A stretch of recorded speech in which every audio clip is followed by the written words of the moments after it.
WhiskyJason here, whiskey from the viewpoint of an American over here in Germany, often tasting rare and exotic whiskeys. Today I have an interesting whiskey. This is Edradour. I think this is like the 9th single cask I've done in the last 2 years. This is a 14-year-old cask strength, natural color, 60% whiskey. And the interesting thing is Grand Arome Rum Cask matured. And if my information is correct, this is a full maturation, which is really, really cool. So we're talking here about Whiskybase number 227414. This was distilled on the 18th of April 2008. It was bottled on the 26th of October 2022. Cask number 91. And now it gets interesting for me. I originally thought, stupid me, that a rum cask is almost always just an ex-bourbon cask. So every single time I've been to a distillery and saw whiskey maturing in a rum cask, it had always been the size of a bourbon barrel, American standard bourbon barrel, 200 liters. But there we have here a single cask for 490 bottles.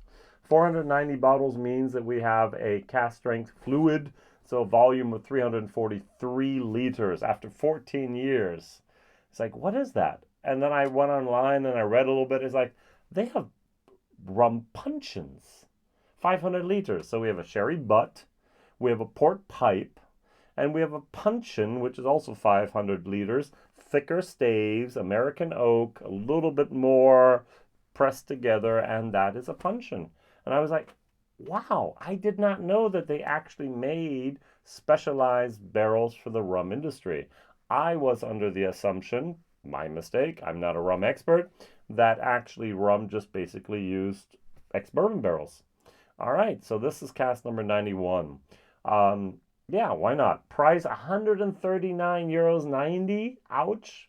But it is 14 years of age. It is cask strength. It is a single barrel. So why not?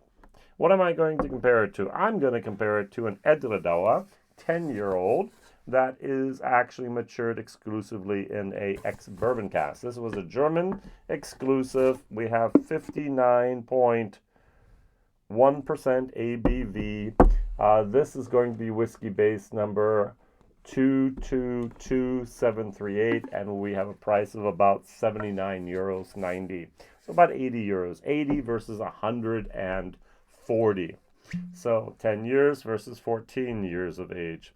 I think it's always helpful, at least for me, to actually taste the distillate of the distillery from an ex-bourbon cask to actually realize a little bit what's really going on and to be able to identify what that rum cask maturation actually did. I'm going to push everything over a little bit so that this has a little bit of space as well. All right, so so we have brown and we have here, let's call this gray. I also have something here, look, black. This was a Frühburgunder for Germany exclusive. I have here the purple, which was a Bordeaux cask. I have here one of my favorite, this is the sherry with the red cask. I have here the blue, which is very interesting. This is the Italian Barolo cask finish. And then I actually have here a green one, which was a Chardonnay. So these are just some of the Edradour single casks I could quickly pick out here of my shelves and have it. I couldn't put them all here on the screen, but I've done quite a few of the Edradours at the moment, and there were a few others that I just said no to. I just bought the one, I had the rum, I did a bottle share, happy, and let's see what that is. Now, I am not a rum drinker. I always jokingly say, and I truthfully mean it, I don't have enough liver to do rum as well. All right, I spent the last almost 7 years of my life going into the whiskey world, deep dive. In Germany, I have 3,500 videos online about whiskey. I've tried more than 3,500 different whiskeys during that time. That's enough. All right, now if I would go to rum, and if I'd go over to tequila, and go over to sherry, and go over to whatever, shushu, and all the other spirits out there, it's not my world. I'm Whiskey Jason. I'm not Rum Jason. I'm not anything else Jason. That's enough. But when I do this review, it's not going to be like, yeah, my brain automatically goes to, for example, people have in Ireland maybe a stout finish, and they'll go, yeah, that's exactly like the beer I had the other day. I've tried some rums, I've enjoyed some rums, but I don't know my way around rums. And so when I nose this, there's something different about it. There's a little bit of a darker molasses moment going on, but I'm not really sure. All right, first of all, I had to Google, excuse my ignorance once again, what is a Grand Arome Rum? It's known for its high esters and high aromatic intensity, evoking cooked cane syrup and rum baba. Now, I'm going to Google very quickly the word rum baba. So rum baba is actually a small yeast cake saturated in the syrup made with hard liquor, usually rum, and sometimes filled with whipped cream or pastry cream. It is most typically made in individual servings, but sometimes can be made in large forms similar to those used for bundt cakes. Ah, now I know what a rum baba is. Okay, so why not? Why not? Now, according to the rules of rum on the island of Martinique, we have here the dark brown rums, softened with this time in wood aging, is slightly spicy and woodier with notes of cooked cane syrup.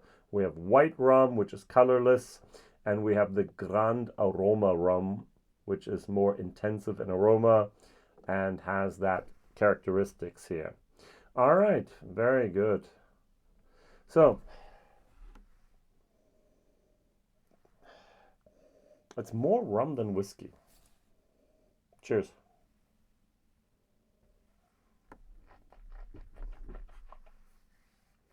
Mm-hmm. Now, the interesting thing is the 60%, it's not really that hot. Um, what's the difference between rum and whiskey? Rum and whiskey both are made on a pot still. Can be made in column still. Rum and whiskey can both be aged in a wooden oak cask. But of course, the ingredients, whiskey has to be grain, usually single malt, in this case in Ireland, barley, and here it has to be made either from molasses or sugarcane. It's both fermented, it's both distilled, and it's both aged. All right. This is going to be for a rum drinker and lover of Edradour, I'm going to say the words dream come true. For me, as not a lover of Edradour, as not a lover of rum, this just doesn't rock my boat. Just doesn't do it for me. Now, it harmonizes very, very nicely together. It's okay. But there's weird notes going on there, a little bit of that rum moment, a little bit of it's not just sweetness, it's a little bit of a syrupiness going on here. And it's not something I crave. Now, in contrast, I was not very, very happy with this bottle.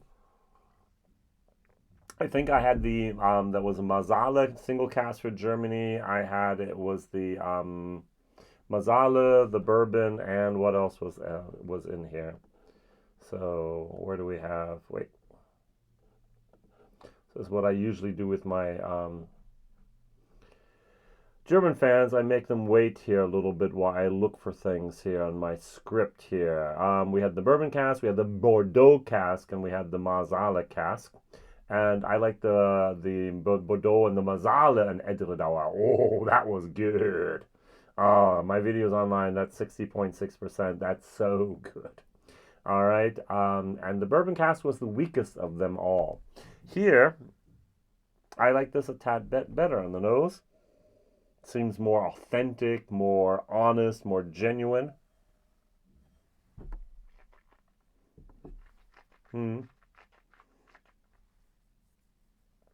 As well on the palate, I get more of a barley sweetness, I get a little bit of that distillery character coming through there. A tiny, tiny little bit of a sourness, but not really. And a little bit of the wood. That is actually for me a very, very nice representation of single cask, natural distillate from Edradour after 10 years. Beautiful, and I can see how it changes, and it definitely changes. I put water in this in my German video. Don't. It really doesn't improve it. Both of these whiskeys are basically a C. This is 80 euros. I could give it a C minus for value for money. This is 140 euros. I'm going to have to give it a D for value for money. I cannot recommend buying it unless you are the Edradour and the rum fan that says, hey, this is exactly my wheelhouse. I love this. I want this. I need this. But hey, with 490 bottles, at least in Germany, I don't think I see them any place else. Let's take a look real quick. Whiskybase here. Oh, the Netherlands have some bottles. There you can get it cheaper for 123. But otherwise, it's basically only Germany and the Netherlands at the moment. Does it say anything here? Exclusively bottled for Kirsch? Nope. Andrew Semington's warehouse pick. Oh, Andrew picked it actually himself. Maybe one of the guys at the distillery picked it. Maybe my buddy, the André Haberrecht, picked it there.